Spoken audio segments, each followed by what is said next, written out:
Gujarat cooperative milk marketing ફેડરેશનના chairman અને vice ચેરમેનની આજે ચૂંટણી યોજવામાં આવી હતી. આણંદમાં આવેલી GCMMF ખાતે મતદાન પ્રક્રિયા યોજાઈ હતી. આ મતદાન પ્રક્રિયામાં રાજ્યની 18 ડેરીઓના ચેરમેન મતાધિકારનો ઉપયોગ કર્યો હતો. ત્યારે હવે GCMMFના નવા ચેરમેનની જાહેરાત કરી દેવામાં આવી છે. GCMMFના નવા ચેરમેન તરીકે મહેસાણા ડેરીના અશોક ચૌધરીની નિમણૂક કરવામાં આવી છે. તેઓ અગાઉ દૂધસાગર ડેરીના ચેરમેન રહી ચૂક્યા છે. જ્યારે વાઇસ ચેરમેન પદે ગોરધન ધામેલિયાની નિયુક્તિ કરવામાં આવી છે.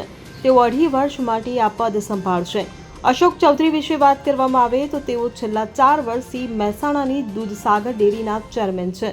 તેમજ 20 વર્ષથી વધુ સમયથી ભાજપ સાથે જોડાયેલા છે.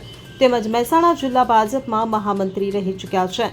GCMMF વિશે વાત કરવામાં આવે તો તેનો વાર્ષિક ટર્નઓવર 90,000 કરોડને વટાવી ગયો છે. તે ચૂંટણી લડવાને બદલે સર્વસંમતિથી પસંદગીની પરંપરા ચાલુ રાખે છે. આ વખતે પણ દરેક પદ માટે ફક્ત એક જ નોમિનેશન પ્રાપ્ત થયું હતું. Bureau report CN24 news. હવે જુઓ દેશ દુનિયાની તમામ ખબરો તમારી આંગળીના ટેરવે. ઉઠાવો મોબાઈલ અને Google Play Store પરથી ડાઉનલોડ કરો અમારી CN24 ન્યૂઝ મોબાઈલ એપ.